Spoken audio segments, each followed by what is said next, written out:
आप सभी का अपना YouTube चैनल MK एग्ज़ाम में स्वागत है। तो चलिए दोस्तों, आज का जो वीडियो होने वाला है ये हिंदी विषय पर है। आप लोगों के लिए बहुत ही इम्पोर्टेंट होगा जो टर्म 2 के परीक्षा देंगे। आप लोग अगर नए हैं तो चैनल को सब्सक्राइब कर दीजिएगा और वीडियो को अंत तक देखिएगा, आप लोग को बहुत ही फ़ायदा होगा। तो चलिए पहला क्वेश्चन क्या दिया गया है यहाँ पर देखते हैं। यहाँ पर पहला क्वेश्चन जो दिया गया है वो इस प्रकार है कि शहरवासी सिर्फ माटी वाली को नहीं, उसके कंकड़ को भी अच्छी तरह पहचानते हैं। आपकी समझ में वे कौन से कारण रहे होंगे जिनके रहते माटी वाली को सब पहचानते थे। तो इस प्रकार का क्वेश्चन दिया गया है, ठीक है। और ये जो आप लोग का क्वेश्चन है वो चैप्टर है आपका माटी वाली। तो इसका जो आंसर होगा वो इस प्रकार है, देख सकते हैं क्या दिया गया है वो इस प्रकार आप लिखिएगा। यहाँ पर जो इसका जो आंसर होगा उस प्रकार होगा कि शहरवासी माटी वाली तथा उसके कण स्तर को इसलिए जानते होंगे क्योंकि पूरे टिहरी शहर में केवल वही अकेली माटी वाली थी, ठीक है।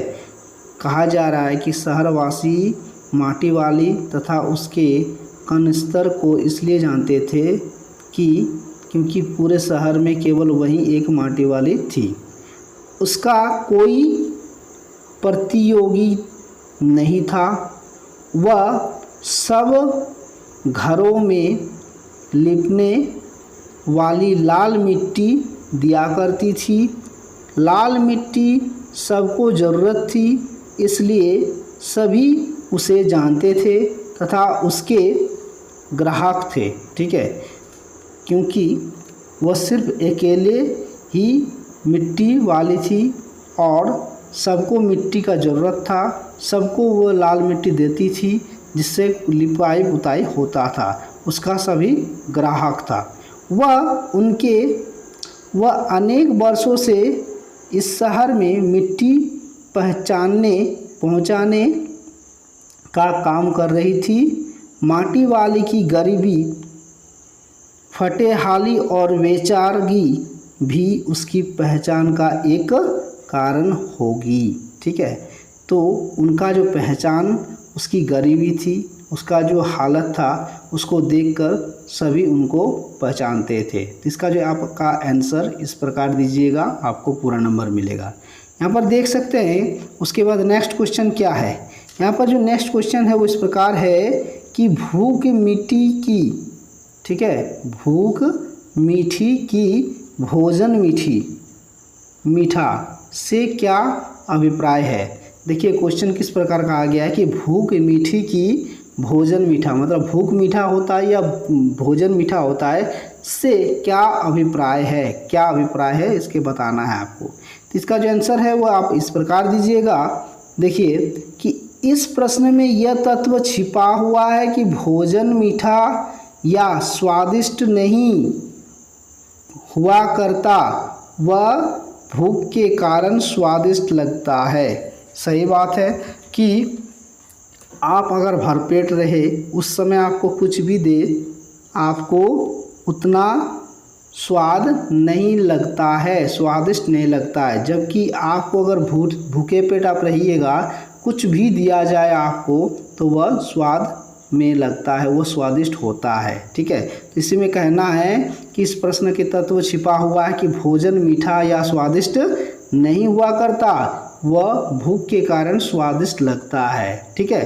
कहा जा रहा है इसलिए रोटी चाहे रूखी हो या साग के साथ या चाय के साथ, वह भूख के कारण मीठी प्रतीत होती है। भूख के कारण तब वह चाहे रूखी हो या चाय के साथ हो या साग के साथ हो, वह उसको पता चलता है क्या, भूख आपके पास कितना भूख है जिसके कारण आपको भोजन मीठा लगता है। इससे यह स्पष्ट हो जाता है कि रोटी के स्वाद का वास्तविक कारण भूख होती है, भोजन नहीं, ठीक है। मतलब रोटी का स्वाद किस प्रकार है उसको आपको परखा जा सकता है उसके भूख के कारण। ठीक है, तो आप इस प्रकार आंसर इसका दीजिएगा, आपको पूरा नंबर मिल जाएगा। नेक्स्ट आप देख सकते हैं यहाँ पर क्या दिया गया है। यहाँ पर दिया है क्वेश्चन कि विस्थापन की समस्या पर एक अनुच्छेद लिखिए। ठीक है, आप इसका एक अनुच्छेद आपको लिखना पड़ेगा विस्थापन का समस्या पर। ठीक है, इसका जो आंसर है आप इस प्रकार लिखिएगा।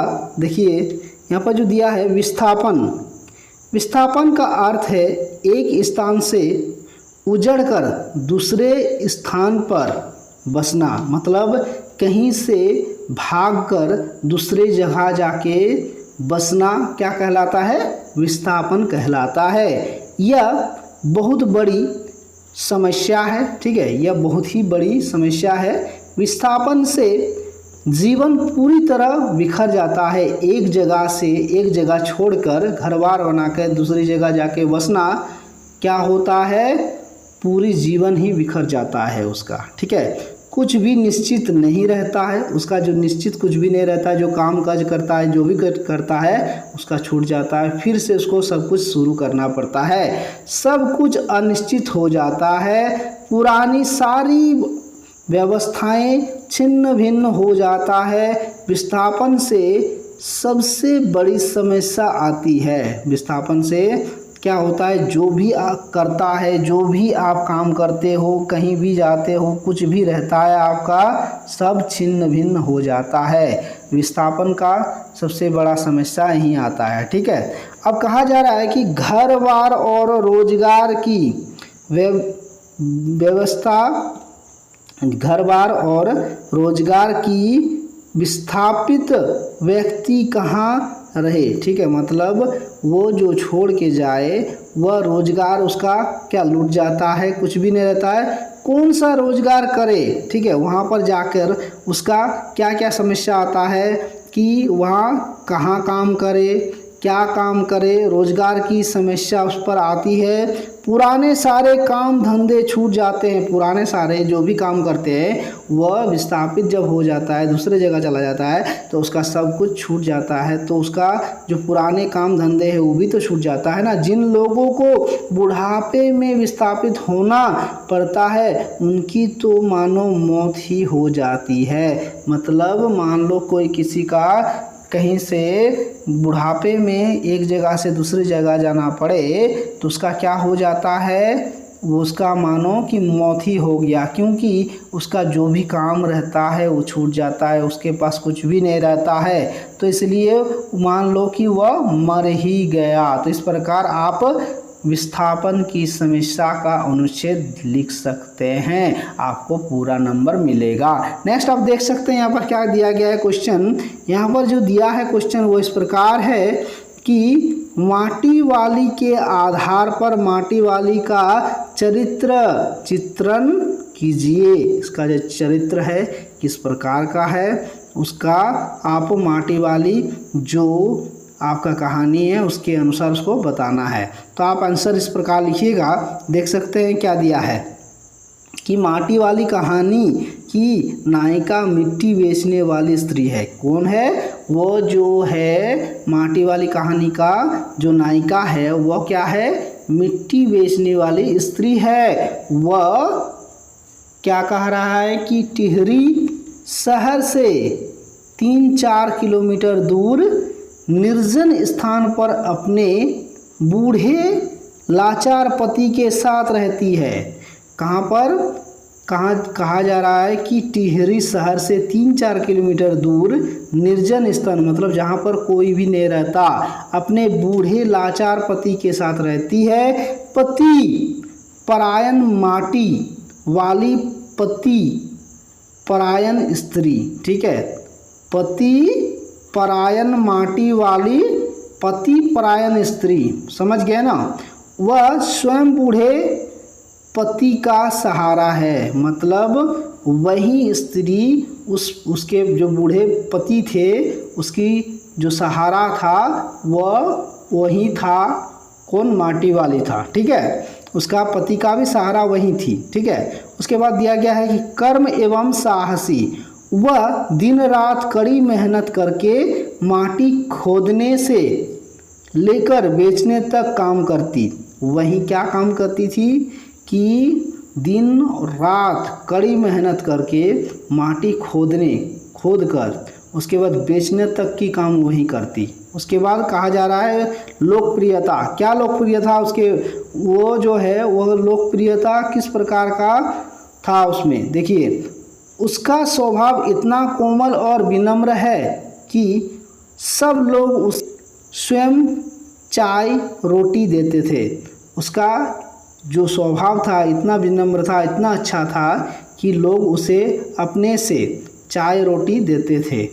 वह सबकी चहेती थी, मतलब वो जो माटी वाली कहानी की जो नायिका थी वह क्या थी, सबकी चहेती थी। उसे चालाकी छू भी नहीं सकती, ठीक है। उस क्या कहा जा रहा है, उसे चालाकी छू भी नहीं गई है, मतलब उसका जो स्वभाव था इतना विनम्र था कि कहा जा रहा है कि उसकी चालाकी छू भी नहीं गई थी। इसलिए वह सबको बहुत कम दाम पर मिट्टी दे जाती थी, मतलब वह इतना सीधा और सरल थी कि उसको कहा जा रहा है कि चालाकी छू भी नहीं गई थी, इसलिए सबको वह कम दाम में ही मिट्टी दे जाती थी। इस प्रकार आप इसका आंसर दे सकते हैं। तो यही आपका इस वीडियो में क्वेश्चन था। आप लोगों को अगर वीडियो अच्छा लगे तो आप लोग लाइक शेयर और बेल के आइकन को दबा दीजिएगा। जय हिंद।